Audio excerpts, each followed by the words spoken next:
गरीब काली बहू मटर पुलाव वाली। आज तो भाई नाश्ता करने में मजा ही आ गया। कुछ तो बोलो, बहू के हाथों जैसा स्वाद तो किसी और के हाथों में नहीं।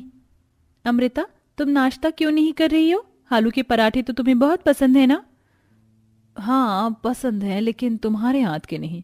तुम्हारे इन काले हाथों के बने हुए आलू के पराठे खाने से अच्छा है कि मैं एक दिन बिना नाश्ता किए ही कॉलेज चली जाऊं। अमृता, क्या बदतमीजी है ये? माँ, मैं बकवास नहीं कर रही हूँ, जो कह रही हूँ बिल्कुल सही कह रही हूँ। न जाने आपको इस काली कलूटन में ऐसा क्या पसंद आया जो आप लोगों ने इसकी शादी भैया से करवा दी। अमृता गुस्से में उठती है और कॉलेज के लिए निकल जाती है। अपनी नंद की बात सुन बेचारी दीप्ति की आंखों में आंसू आ जाते हैं, जिसे देख, अरे बहू, ये क्या तू उसकी बातों का बुरा मान गई? भूलो मत, तुम गर्भवती हो। ऐसी अवस्था में तुम्हें रोना नहीं बल्कि खुश रहना चाहिए। मेरे काले होने के बावजूद भी आप सब लोगों से मुझे इतना प्यार मिला, सम्मान मिला, लेकिन अमृता का ऐसे बर्ताव से मुझे बहुत ठेस पहुंचती है। मैंने उसे हमेशा अपनी बहन की तरह माना है और मैं उसका मनपसंद खाना बनाती हूँ, उसके लिए वो सारी चीज करती हूँ जो उसे पसंद है, लेकिन उसके बावजूद भी वो कभी मुझसे ठीक से बात भी नहीं करती है। बहू तो फिक्र मत कर, एक दिन अमृता को उसकी गलती का जरूर एहसास होगा। हाँ बहू, तेरे ससुर जी बिल्कुल ठीक कह रहे हैं। चल अब हम लोग चलते हैं, तो दोपहर में खेत में ही खाना बनाकर ले आइयो। दीप्ति, मैं भी चलता हूँ, वरना सेठ बहुत गुस्सा करेगा। और हाँ, दोपहर के खाने के लिए मैं भी खेती आ जाऊंगा।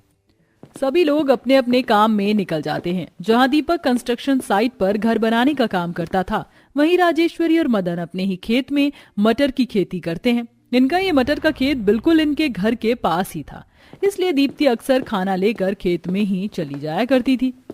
अरे बहू, वाह, खुशबू तो बहुत बढ़िया आ रही है। क्या बनाया है आज खाने में? पिताजी, मैंने मटर पुलाव बनाए हैं।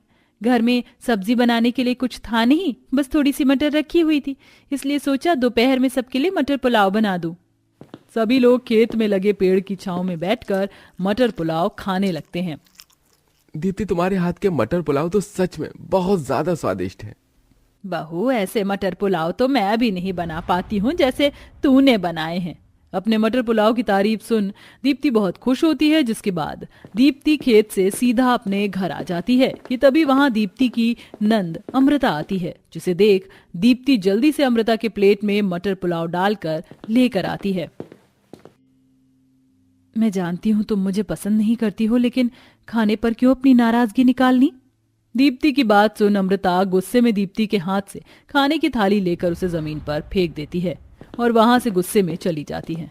जहां दीप्ति का काला रंग होने के बावजूद भी उसके ससुराल में सभी उसे बहुत प्यार करते थे, वहीं अमृता अपनी भाभी का काला होने की वजह से उससे बहुत नफरत करती थी। माँ जी, आज खाने में क्या बनाऊं? जब से तेरे हाथ के मटर पुलाव खाए हैं ना, तब से मेरा बस मटर पुलाव खाने का ही मन कर रहा है। दीप्ति जल्दी से सबके लिए गर्मा गर्म मसालेदार मटर पुलाव बनाती है, जिसके बाद सभी लोग मटर पुलाव खाते हैं। मैं तो कह रहा हूँ दीप्ति कि अब तुम ये घर के कामकाज छोड़कर अपना मटर पुलाव का ठेला लगा लो। मार्केट में जितने भी खाने पीने की चीजें हैं ना, वो सब तुम्हारे इस मटर पुलाव के आगे फीकी पड़ जाएंगी। हाँ भाव, दीपक बिल्कुल ठीक कह रहा है। सभी लोग हंसने लगते हैं और ऐसे ही समय गुजरता रहता है। दीपक रोज की तरह कंस्ट्रक्शन साइट पर काम कर रहा होता है कि तभी अचानक ज्यादा ऊंचाई पर होने की वजह से दीपक का पैर लड़खड़ाता है और वह सीधा छठी मंजिल से नीचे गिर जाता है। रेत की ढेर पर गिरने की वजह से दीपक की जान तो बच गई थी, लेकिन इस हादसे में दीपक की रीढ़ की हड्डी में काफी गहरी चोट आई थी। देखिए, हमें जल्द से जल्द इनकी रीढ़ की हड्डी का ऑपरेशन करना होगा। अगर 1 महीने के अंदर इनका ऑपरेशन नहीं हुआ तो ये फिर कभी अपने पैरों पर नहीं खड़ी हो पाएंगे। हे भगवान, अब हम लोग क्या करेंगे? हम लोगों के पास तो इतने पैसे नहीं है कि हम इनका इतनी जल्दी ऑपरेशन करवा सके। दीपक के साथ हुए हादसे की वजह से अब तो वो काम पर नहीं जा सकता था, जिसके चलते अब थोड़ी थोड़ी पैसों की किल्लत आने लगती है, जिसे देख अब राजेश्वरी और मदन मटर की खेती करने के साथ साथ मटर को बाजारों में बेचना शुरू कर देते हैं। मटर ले लो, मटर, हरी हरी मटर। बहन जी, मटर ले लीजिए, जरा 1 किलो मटर तो देना। ये लीजिए, पूरे 25 रुपए हुए हैं। क्या 25 रुपए? ये बगल वाला तो 20 रुपए में मटर दे रहा है। मुझे नहीं चाहिए तुम्हारे मटर, अपने मटर अपने पास ही रखो। बाजार में मटर काफी ज्यादा सस्ती थी, जिसके चलते हर कोई मटर बेचता था। इसलिए बहुत कम ही कस्टमर राजेश्वरी और मदन से मटर लिया करते थे, जिससे उनकी कुछ ज्यादा खास कमाई नहीं हो पाती थी। ये क्या, घर में तो इन राशन के चावलों के अलावा कुछ और राशन है ही नहीं। माँ और पिताजी ने सुबह से नाश्ता नहीं किया था। अगर दोपहर में भी वो लोग कुछ नहीं खाएंगे तो उनके शरीर में कमजोरी आ जाएगी। दीप्ति इतना सोच ही रही थी कि तभी उसकी नजर घर के कोने में रखे ढेर सारे मटर पर जाती है, जिसे देख दीप्ति राशन वाले चावल और मटर से मटर पुलाव बना देती है और अपने सास ससुर को खेतों में जाकर देती है। ये क्या बहू, तेरा चेहरा इतना उतरा हुआ क्यों है? पिताजी, बार बार मेरे दिमाग में डॉक्टर की बात ही घूमती रहती है। बहू तू फिक्र मत कर, मैं और तेरे पिताजी कहीं ना कहीं से पैसों का इंतजाम कर ही लेंगे। दीप्ति मायूस होकर खेत में ही बैठ जाती है कि तभी अचानक दीप्ति को एक ख्याल आता है। माँ जी, पिताजी, आपको याद है एक बार दीपक जी ने कहा था कि मैं मटर पुलाव का ठेला खोल लूं? तो अब वो समय आ गया है। बहू, ऐसी हालत में तू मटर पुलाव का ठेला कैसे खोलेगी? और ऊपर से इसके लिए हमारे पास सामान कहाँ है? पिताजी, आप लोग मटर की खेती करते हैं तो मुझे मटर बाहर से लेने की कोई जरूरत नहीं। घर में भी सरकार की तरफ से मिले राशन के काफी सारे चावल हैं। मैं उनसे मटर पुलाव बनाकर बाजार में बेचूंगी। आप लोगों ने ही तो कहा था कि मैं मटर पुलाव बहुत अच्छे बनाती हूँ, और अभी वैसे भी मेरी डिलीवरी में समय है तो मुझे कोई परेशानी नहीं होगी। अपने पति को जल्द से जल्द ठीक करवाने के लिए दीप्ति अब अपने गांव के बाजार में ही मटर पुलाव का ठेला खोल लेती है। मटर पुलाव ले लो, मटर पुलाव, गर्मा गर्म मटर पुलाव, मसालेदार दही के रायते के साथ। जी, तुम हमें अपने काले हाथों से ये मटर पुलाव खिलाओगी? अरे ना जाने अपने काले हाथों से तुमने कितनी गंदगी से ये मटर पुलाव बनाया होगा। मैं भले ही काली हूँ, लेकिन खाना बहुत अच्छा और साफ तरीके से बनाती हूँ। मेरे पति बहुत बीमार हैं, मुझे उनका इलाज करवाना है। भगवान के लिए थोड़े से मटर पुलाव खा लीजिए। दीप्ति ने बाजार में मटर पुलाव का ठेला तो लगा लिया था, लेकिन काले रंग का होने की वजह से दीप्ति से कोई भी मटर पुलाव नहीं खरीदता। साहब, भगवान के लिए एक प्लेट तो मटर पुलाव ले लीजिए। सुबह से मेरी एक प्लेट भी नहीं बिकी। अरे, जब इतनी काली और बदसूरत शक्ल लेकर मटर पुलाव बेचोगी तो कौन खरीदेगा इससे? हफ्ता भर हो जाता है, लेकिन दीप्ति से कोई भी मटर पुलाव नहीं खरीदता। ऐसे ही एक दिन जब दीप्ति मायूस होकर बैठी होती है कि तभी वहां पर एक लड़का आता है। एक प्लेट मटर पुलाव देना।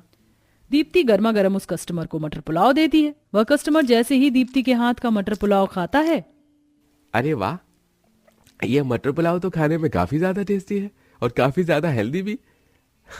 देखिए, मेरा नाम आशुतोष है और यहाँ पास में ही मेरी फैक्ट्री है। मेरे मजदूर रोज खाना खाने के लिए घर जाते हैं, जिससे उन्हें फैक्ट्री में आने में काफी समय लगता है और मेरा काफी नुकसान भी होता है। अगर आप मेरे मजदूरों के लिए रोज मटर पुलाव अगर आप फैक्ट्री में भिजवा दिया करेंगी तो मैं आपको अच्छे खासे पैसे दे सकता हूँ। जी साहब, क्यों नहीं, आप बस लड़का भिजवा दिया करना, मैं रोज आपकी फैक्ट्री में मटर पुलाव भिजवा दूंगी। अपने मटर पुलाव के लिए इतना बड़ा ऑर्डर मिलता देख दीप्ति बहुत खुश होती है, जिसके बाद अब दीप्ति रोज फैक्ट्री में मटर पुलाव भिजवाती है, जिससे अब उसकी काफी अच्छी कमाई होने लगती है। और धीरे धीरे दीप्ति की मटर पुलाव के ठेले पर भी लोगों की भीड़ जमना शुरू हो जाती है। अरे मुझे तो लगता था कि यहाँ का मटर पुलाव खाने में बिल्कुल भी स्वादिष्ट नहीं होगा, लेकिन ये तो काफी ज्यादा टेस्टी है। मेरी घरवाली को भी यहाँ के मटर पुलाव काफी ज्यादा पसंद है।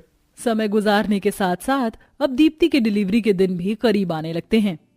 पिताजी, मेरा 8वां महीना लग गया है। अब रोज रोज ये मटर पुलाव का ठेला लेकर मुझसे ज्यादा चला नहीं जाता, इसलिए मैं सोच रही थी क्यों ना अब हम लोग एक ढाबा खोल ले। मेरा एक दोस्त है, उसकी एक दुकान है जो काफी समय से खाली है। अगर तुम चाहो तो उस दुकान को ढाबे की तरह इस्तेमाल कर सकती हो। मदन अपने दोस्त से बात कर उसकी दुकान किराए पर ले लेता है, जिसके बाद अब दीप्ति उस दुकान को एक ढाबे की तरह इस्तेमाल करती है। ऐसे 1 महीना गुजर जाता है और दीप्ति एक सुंदर से बेटे को जन्म देती है और कुछ ही समय में दीप्ति दीपक का ऑपरेशन करवा देती है, जिससे दीपक बिल्कुल पहले की तरह ठीक हो जाता है। ये सब देख अब अमृता को भी अपनी गलती का एहसास होता है। आज आपकी बदौलत ही भैया ठीक हो पाए हैं। मैंने आपके काले रंग का काफी ज्यादा मजाक उड़ाया है।